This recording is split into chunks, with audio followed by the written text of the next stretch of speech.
Morton Frennup being looked at by Manchester United, so they turn their attention to the midfield market and maybe making some moves in January. The media always needs someone to attack and bring down at Manchester United, and this week it's Joshua Zirkzee. Reports that United are ready to bin him off, which I think is absolutely disgraceful reporting. Malacia won't be able to fully return to Manchester United this season as he's integrated back in, says expert. Obi Martin makes his debut. More news on Sebastian Hoeneß and the new manager front, and that while Ten Hag is safe, there could be someone coming in on the summer.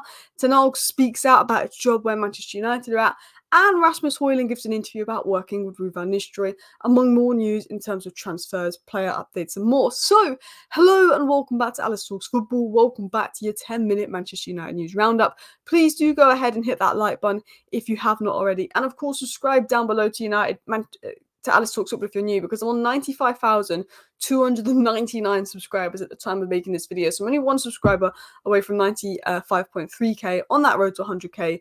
Would be greatly appreciated. But we're going to dive into the first story on a player that I do really like, although not seeing crazy amounts of him. But from what I saw him last season and what I've heard about him, he's definitely one to watch.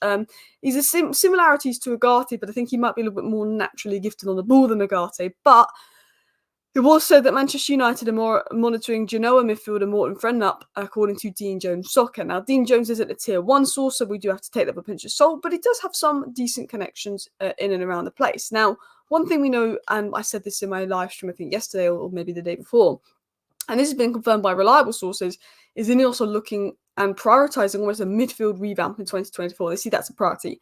Eriksen is set to leave on a free. Casemiro is set to be offloaded.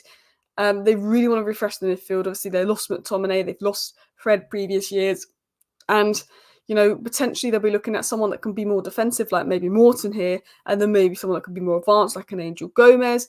I'm not quite sure what we're going to do, but we are looking at signing 2 midfielders in 2024.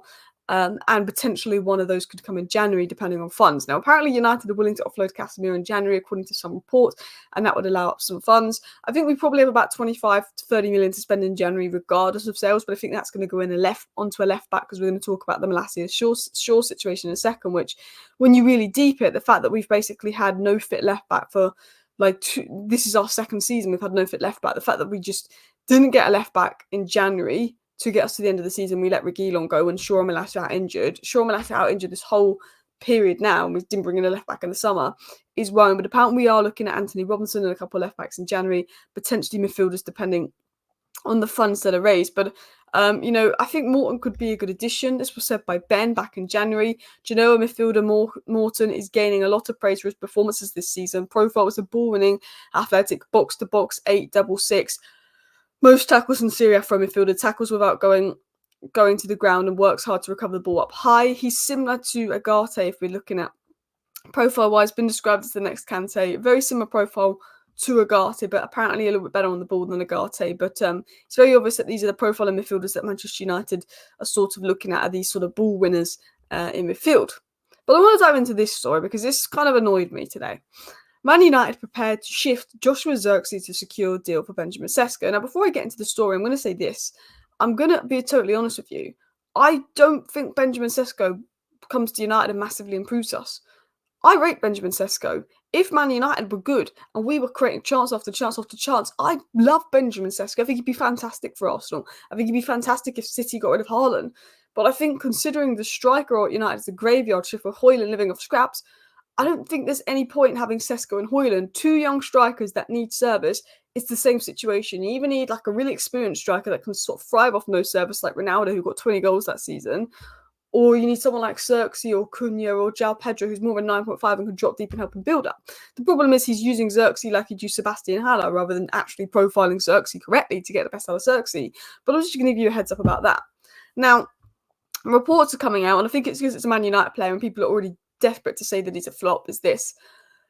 Soto Juve said this, reveals the Red Devils are moving towards an approach for RB Leipzig striker who's one of the most highly rated youngsters in European football, and they're willing to sacrifice Zirkzee in order to do it. There's reports coming out from Italy and TBR Football that basically we're willing already, after a couple of months, to apparently sell Zirkzee so we can bring in Sesko. 1, I think this report is making it up. And 2, why are you making up a report like this? Because they clearly are annoyed. It's probably come from Milan fans, AC Milan fans. They're clearly annoyed that Man United beat them to Zirkzee. They're looking to have an opportunity to go in on Zirkzee. And I don't like this. People are writing Zirkzee off after 2 months. Ten Hag is not profiling him correctly.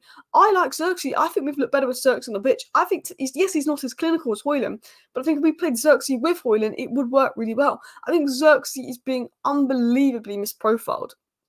I really do think he's being misprofiled. And I don't think he's been as... I think people are trying to make out that he's rubbish. He's been here, 2 months? And it's just annoying me, this whole, like, oh, they're going to go to Zirkzee, he's not good enough. Ineos brought Zirkzee in. They're not going to decide after 2 months, now let's get rid of him and get Sesko. They're not. It's just full of nonsense, this media reporting. Now, what's the Malacia news? Tyrone Malacia may not make a full return to action until next season, which is quite sad to hear. Now, the Manchester Evening News basically interviewed Dinnery, who's an expert when it comes to football injuries and recoveries. Ben Dinnery is. And he said that Man United's Tyrone Malacia may not be able to fully return to action until next season, according to leading Premier League injury expert Ben Dinnery. He said, I think he'll be gradually integrated. We're looking at around 17 months. So he's saying until Malacia's at a point, because he's obviously been out for 17 months, where he can really come back in and make an impact, he's thinking next season, which is really annoying. Now, I don't think it'll take as long as 17 months, but I think this season will be integrating him in. Maybe end of the season he could be ready. But he's saying he probably wouldn't be fully ready to next season, even though he's sort of got him fit and available for selection in a couple of weeks. You know, it's going to be a long way off. It's going to take time. He also said this in regards to Tyrone Malacia. He said the fears that he may never come back to the level he was playing at before the injury were also confirmed as Dinnery pondered. He said, ultimately, do I see Malacia being able to perform regularly at optimum levels in that United first team when everybody else is sort of fit and available on the left-hand side? He said, unfortunately not. Now, hopefully Malacia can recover. We've had Santi Cazorla recover from serious injuries. I think the fact that he's been out for 18 months, this is another level of serious injury. It's his knee, it's his movement. He's not going to be as fast and as sharp. And I think there's always the psychological impact of getting injured as well, that, you know, he's not going to want to stretch that bit further or put his leg out or go in for tackles in case he does get injured again. So I really hope he can return to the same level. He's got to go over that psychological barrier and also that physical barrier and get back to his best. But it's going to be really difficult when you're out that long with such a serious injury on your knee that has, you know, proven that, you know, a lot of footballers can't come back from those injuries. So I wish Malacia the best, and hopefully Dinnery is wrong about that. Talking of a player I wish the best, and Arsenal fans still crying over Obi Martin. Obi Martin came off the bench to make his under-18s debut at the weekend. We're going to see a lot more of him soon. And Kone, and Manchester United, I think maybe the early stages of the Carabao Cup, potentially you could see them getting on the bench, getting a debut, getting them being integrated with the first team as well, because they're that highly rated by those inside United. It was also said Stuttgart manager Sebastian Hoeneß willing to speak to Ineos next summer regarding managerial post.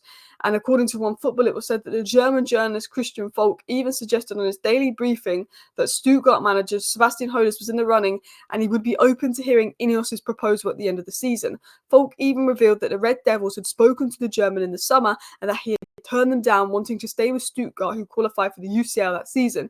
Even Bayern Munich were turned down by Hoeneß. He had no intention of quitting mid-season and is not willing to speak to potential suitors this season. He is, however, open to hearing out United's new co-owners should they approach him in the summer. So Sebastian Hoeneß wanted another season at Stuttgart, which is why he rejected United in the summer. It wasn't because he's going to totally reject Manchester United again.